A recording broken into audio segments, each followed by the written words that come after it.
what happened in the first half of the Portuguese Grand Prix weekend.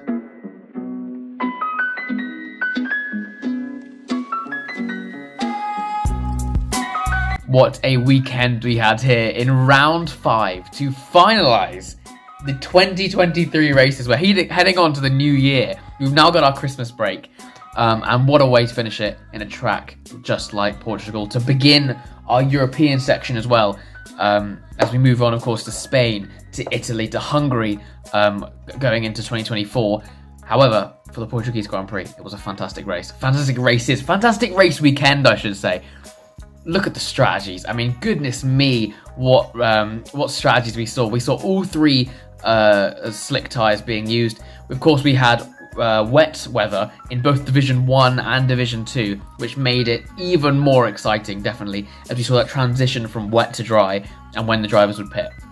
But we're not going to talk about that in this video. We are going to be talking about the first 2 races. Division 4 first, of course, and then Division 3. We're going to begin off with Division 4, and once again, it was McLaren versus Williams in qualifying, go over that top spot. It was Melvin, once again, finishing on the top spot.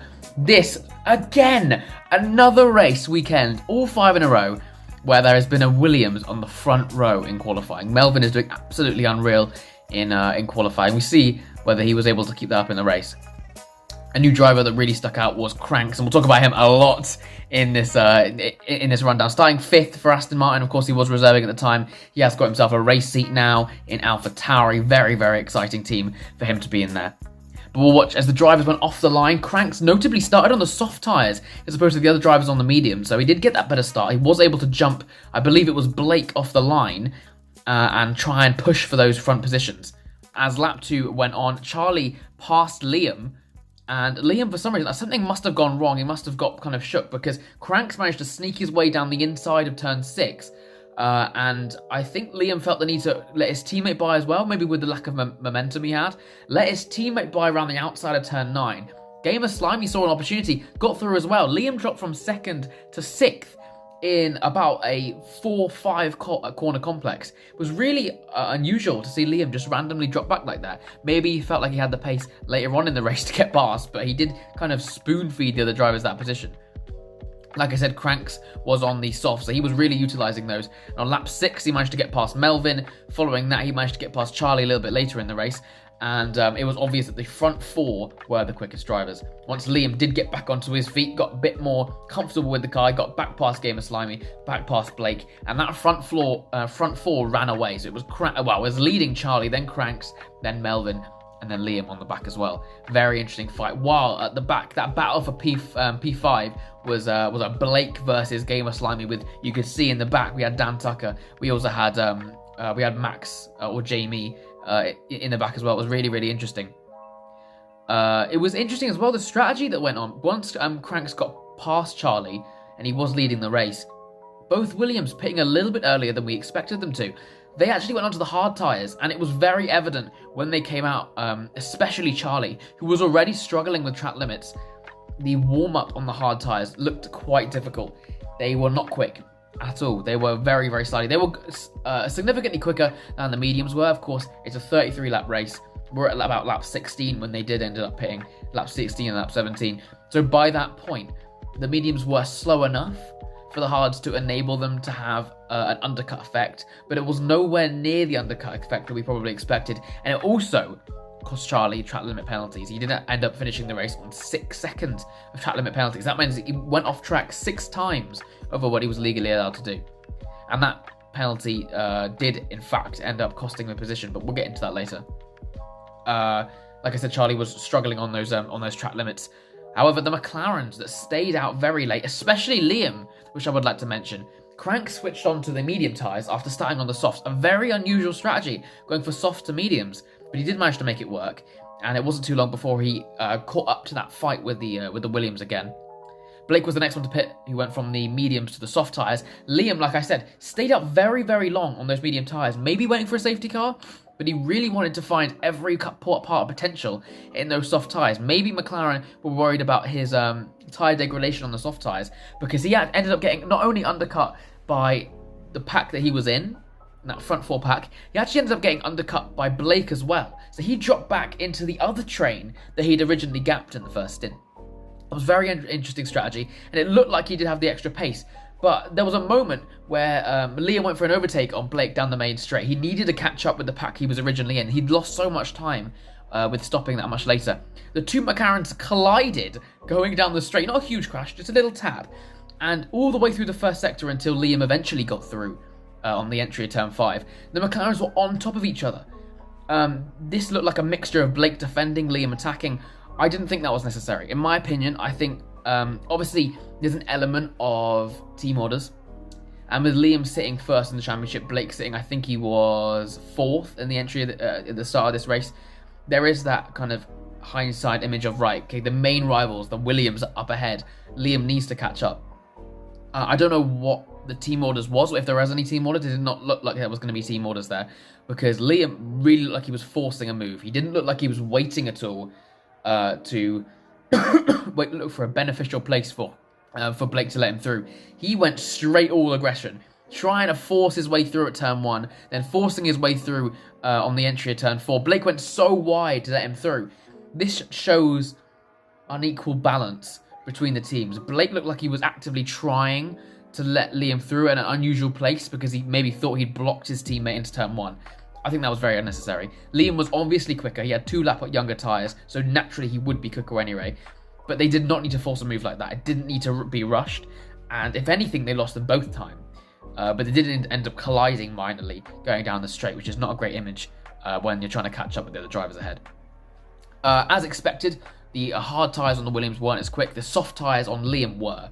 And he was able to catch up pretty quickly. And he caught up with Melvin first. Melvin, interestingly enough, really struggling with the race pace. While Charlie was struggling with track limits, it was Melvin who was just in all purposes struggling with race pace.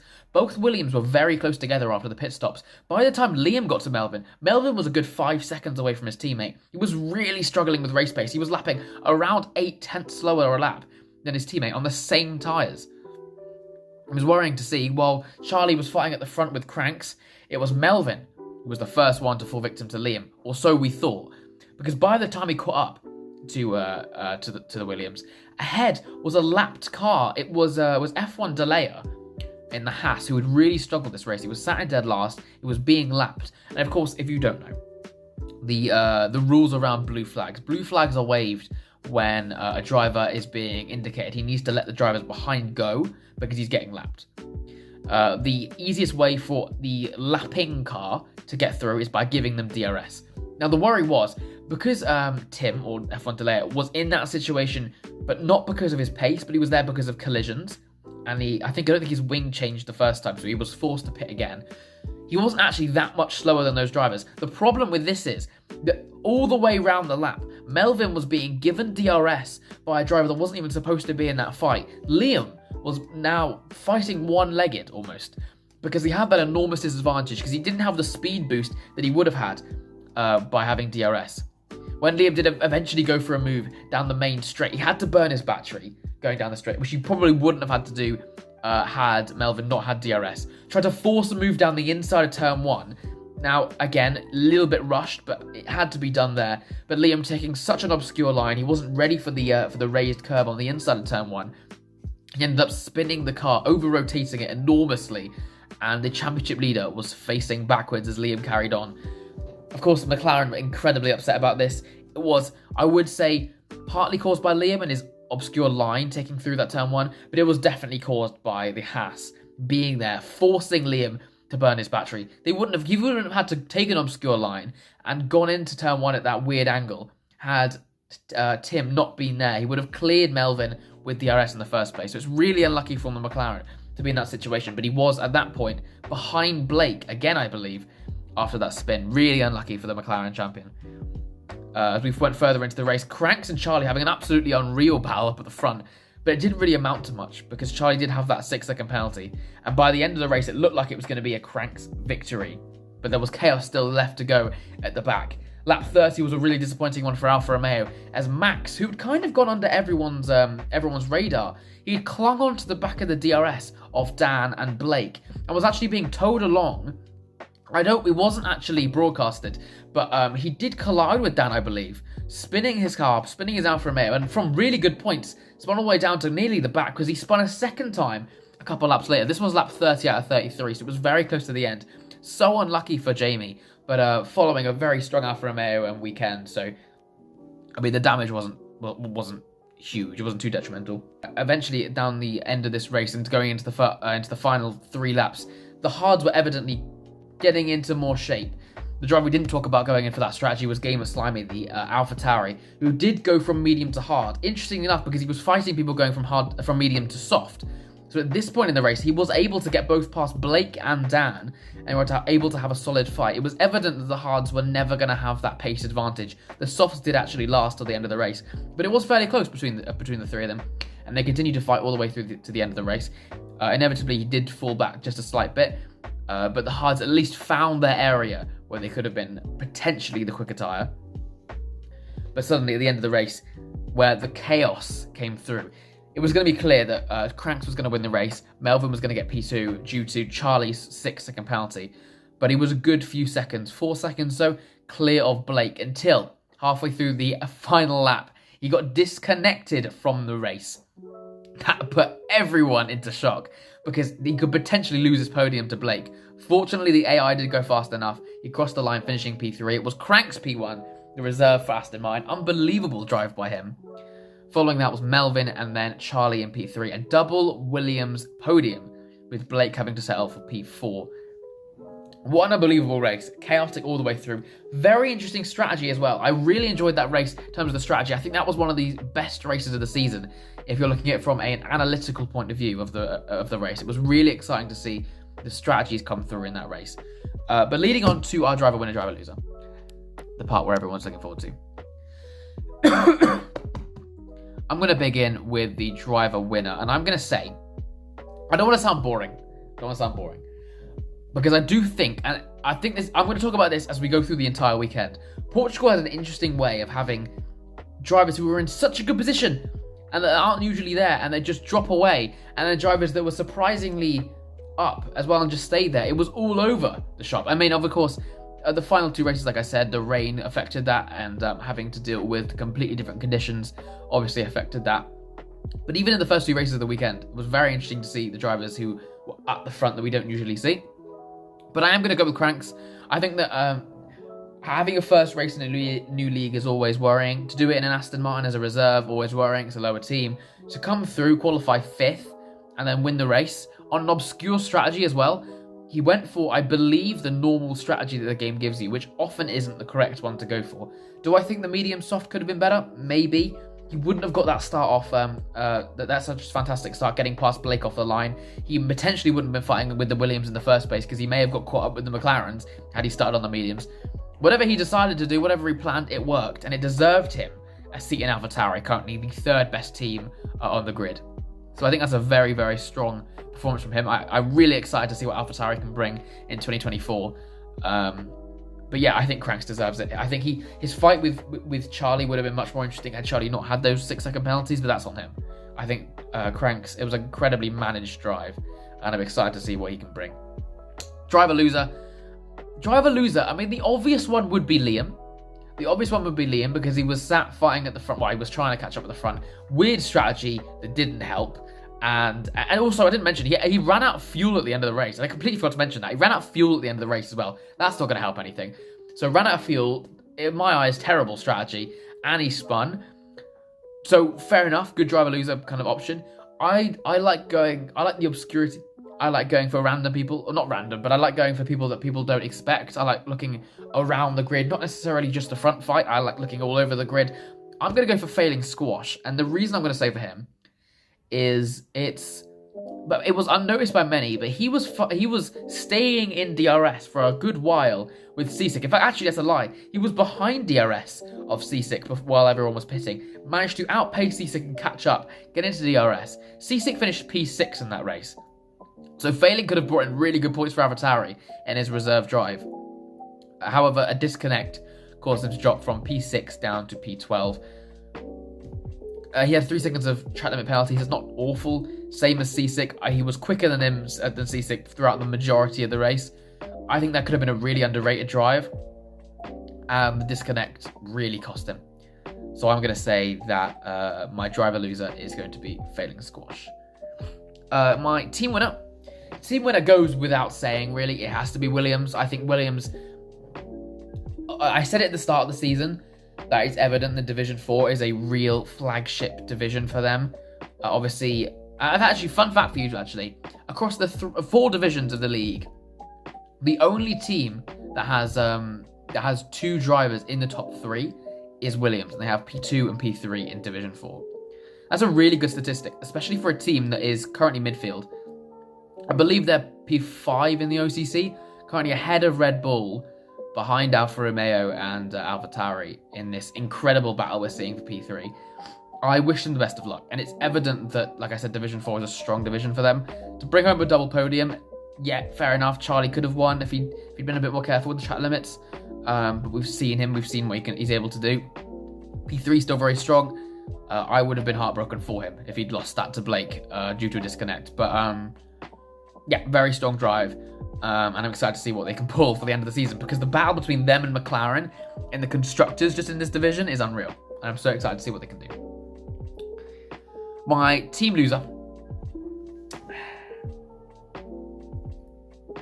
is a heartbreaking one. It's an upsetting one, for sure. I'm going to say Ferrari.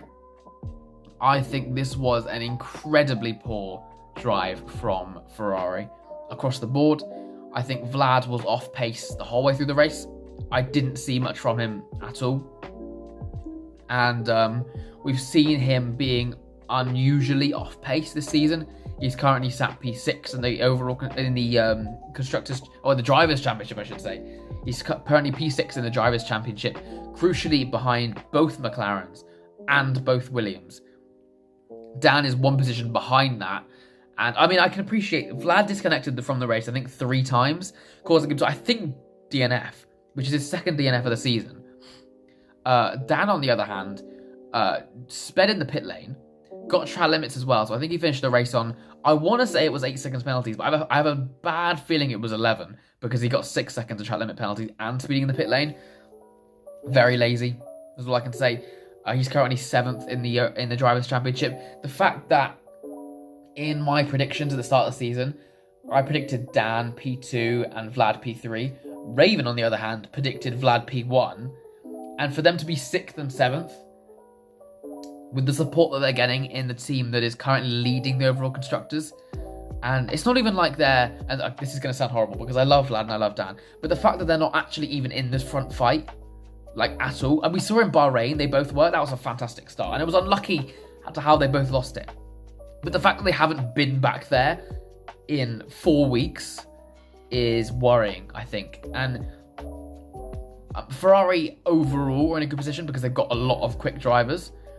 But for the constructors here, it's unfortunately looking like they're destined for a P3 unless they can really push something in the 11 races we've got following this to actually challenge Williams and McLaren, because it's looking like Williams and McLaren on another level. So Vlad off the pace and unlucky. Dan just very lazy, very unfortunate drive, and I think that what he got from that was 11 seconds, and what he got from that was getting overtaken by a lot of drivers because of those penalties. Right, moving on to Division 3. This is a bit of a weird one, and I hold my hands up as a bit of a weird one because it's my division. So I will try again, as I always say. I will try and speak about myself as little as possible. Is the main aim for this.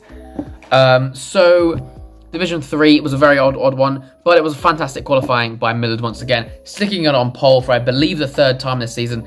Yeah, it is. Of course, we've got 2 poles from myself, and then following 3 poles from Millard as well. Once again, MCL on the pace, very much potential championship battler.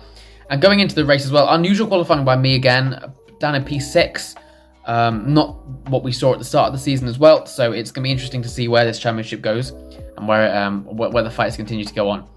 Off the line, it looked like the front 4 had the pace to do it. So MCL and Millard ran away. Matt and CGM Glass. An interesting, surprising one for me, CGM Glass, because I didn't expect him to be that far up in the battles. He was battling for P3 with Matt, and then it was me fighting my way through Dylan and Five Wise to catch up with that pack. Once those two collided, I was able to get some clean air and try and close the gap to their front four, as Matt and CGM using that DRS, I imagine, to just catch up, to bring themselves to the fight for P1, and it was now a four-way fight for P1, with me in some kind of in some clean air in the middle, and then the battles going on behind. We had some good reserves as well, who were interesting, just to kind of throw in the randomness into the grid behind. Once again, very similar to Division 4. The pit stops made it very, very interesting as a race. I was going for an undercut. I tried to catch up with the drivers up ahead, but I wasn't quite able to for one reason, which was the train behind. I thought I'd be able to jump it. I wasn't able to. However, of this front fight, it was actually CGM Glass who pit first. Again, going for that obscure strategy. He went for the mediums to the hards as opposed to mediums to softs, which the other four of us did. He came out on a pack with Neek, with Throne Globe, with Jace, I believe, and it was chaotic in that middle pack. Due to his hards, they were quicker. They weren't quick enough to get through that pack quick enough.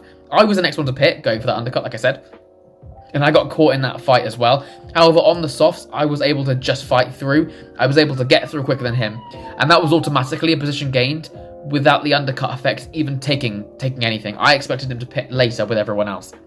MCL and Millard, once again, once they'd had pit, they'd come out way ahead.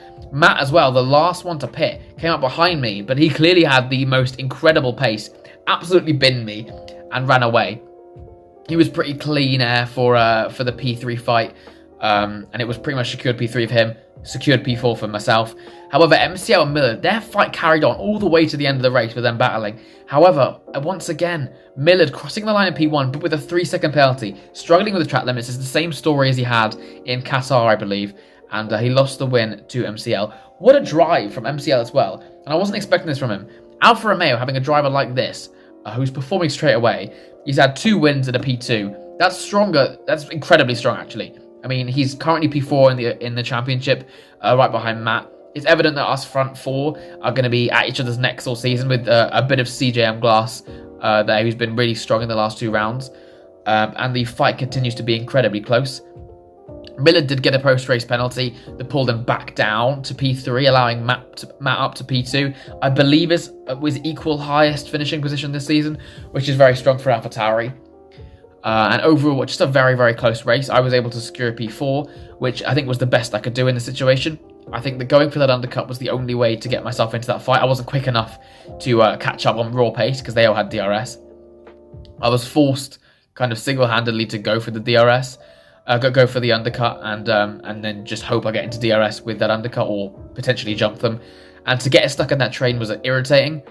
I mean, it was exciting for me to have to go for overtakes, but it was evident, and you can see from the highlights, that my overtakes were rushed because I was trying to fight through as quick as possible. Fortunately for myself, I managed to pick off one, which was CGM Glass, but that was slightly because he got the strategy wrong. Matt, however, was on another level. He was completely untouchable. Moving on to our driver winner. Interesting enough, actually, I'm going to say driver winner Matt.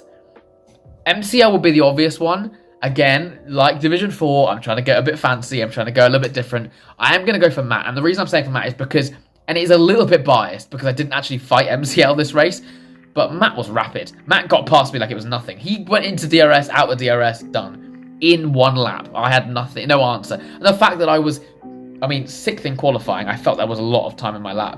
The fact that I qualified 6th, finished 4th, and the person who finished 1 ahead of me, or 2 from post penalties, was that much quicker than me, is unreal. Matt had a lot of pace stored up, and I think that he could have potentially fought for that win had his positioning been a little bit better, had he not got caught in that train. I think if I hadn't gotten caught in that train, I would have been dragged up there with him. Yeah, unreal drive by Matt. I was absolutely hopeless, helpless, everything against him. I'm going to say Matt for my driver winner. My driver loser, I haven't got these written down, so I'm kind of freeballing this one, as you can tell. My driver loser is going to be, I'm tempted to say Dylan, because I don't know what happened to Dylan, because he dropped back a lot. He also got a 10-second penalty for taking 2 people with him through turn 1. And I said before the race, lads, I said it in separate messages to make it very clear. Lads, don't go together into turn 1. If you could do it with one person and feel comfortable with them, do it, fine. For example, if I did it with Miller, it'd be fine. Don't do it with 2 people. It's never going to work. 3 abreast into turn 1 doesn't work. And I said that Neek was going to be one of the people that does it. And of course Neek was one of the people that did it. It was Neek, Dylan, and I think someone else. I want to say it was one of the new reserves. They went into turn 1 together. Of course it didn't work. Of course, you can't do 3 people into that corner that aren't safe enough to do it. Dylan getting a 10-second penalty, which dropped him back even further than he was. He was fighting with me and 5Wise at the start of the race. I don't know how he finished 12th on track and then got a 10-second penalty. But I don't know where he finished. I think he finished 12th, yeah. He finished 12th after the race. I don't know how that's happened because 5Wise finished 7th. So I don't know where he's dropped off. Another driver I'd like to mention as well is Pink. Where did he come from? Because in my eyes, it was going to be CGM Glass and 5Wise and Dylan fighting behind. Pink managed to beat both of them and finish 5th. For a driver that has been probably disappointed this season, because he probably expected himself to be closer to me and Millard. A P5 strong performance. And while MCL is outperforming him in that Alfa Romeo seat, I think the P5 is still a solid performance. You shouldn't be disappointed with the P5, especially considering his position in the drivers' championship. And again, it's incredibly good points for Alfa Romeo, who are, I think they might actually be 3rd now in the OCC, or at least only like a handful of points off 3rd. That's unreal for the team that started with the least amount of money. So Dodo really breaking the boundaries. Fantastic signings in Pink and MCL, and they potentially have the pace to win the Constructors' Championship in Division 3. I don't see why they wouldn't. So yeah, I'm going to say my driver loser, however. Yeah, you know, I'm going to say Dylan, because I don't know where he went. What on earth happened to Dylan? My team winner is definitely going to be Alfa Romeo. I don't see how you can't go for Alfa Romeo in terms of the points they got. P1, P5. Incredibly solid points. And even if it was a team like McLaren or Ferrari finished like that, that's a real way to do it, because both of them had good drives. It's not like they qualified high and dropped back a little bit. MCL was in that front fight the whole time, and he's breaking boundaries into where we expected him to be. Pink as well, started 10th, another unusually slow qualifying, and like I said, everyone expected him to be up there. For him to be finding his feet now is better than late than never, and I'm excited to see him at the front fight. But finishing P5 is very, very solid. For my driver loser, I am going to say Haas. The reason I was close to saying Aston Martin, I won't lie. Aston Martin is a close pick. The reason I'm going to say Haas is because Neek, DNF, another reserve drive. And I think if Neek, obviously all seats are taken in Division 3 now, same as Division 4. We've got a 20 grid.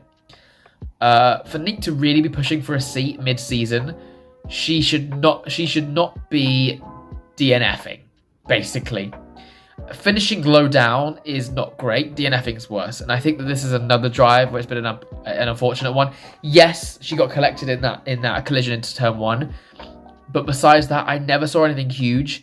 Especially when reserves this weekend are doing as fantastically as they did. A reserve won Division 4, a reserve nearly won Division 2, and a reserve nearly won Division 1. And so the standard, especially this weekend, has been forced up. And forced so high because of how well they've been performing in other divisions.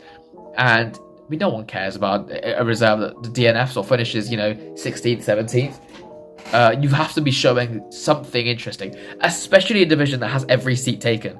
There has to be some reason why a team principal would pick you. On the other side of the Haas garage, Ben Agnew. I don't really know what's going on with him. I won't lie, and it sounds disrespectful, but a very poor qualifying, P14.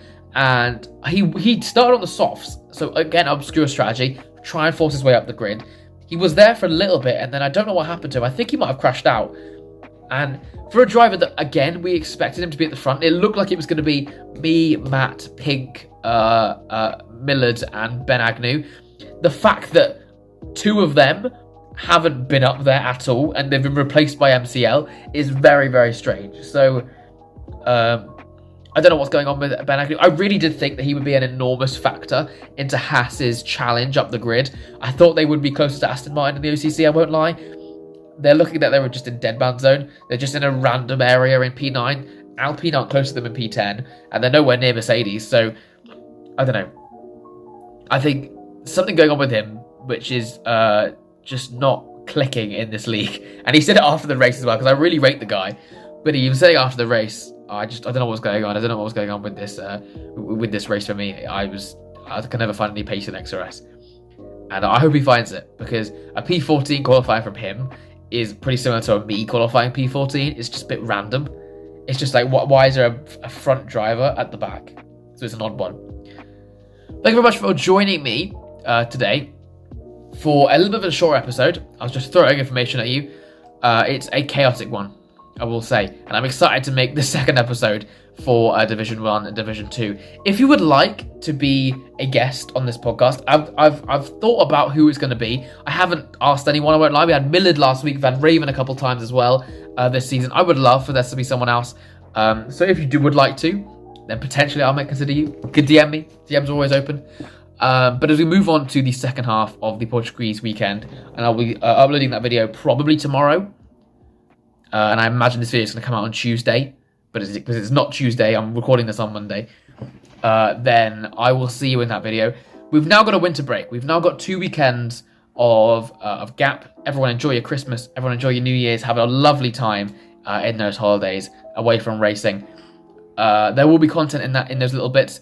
I will be speaking about a lot of things that I've got plans. I've got things to do in this break. We will be back in Spain, in Catalonia, in January. In 2024, goodness me, the years are going past quickly, aren't they?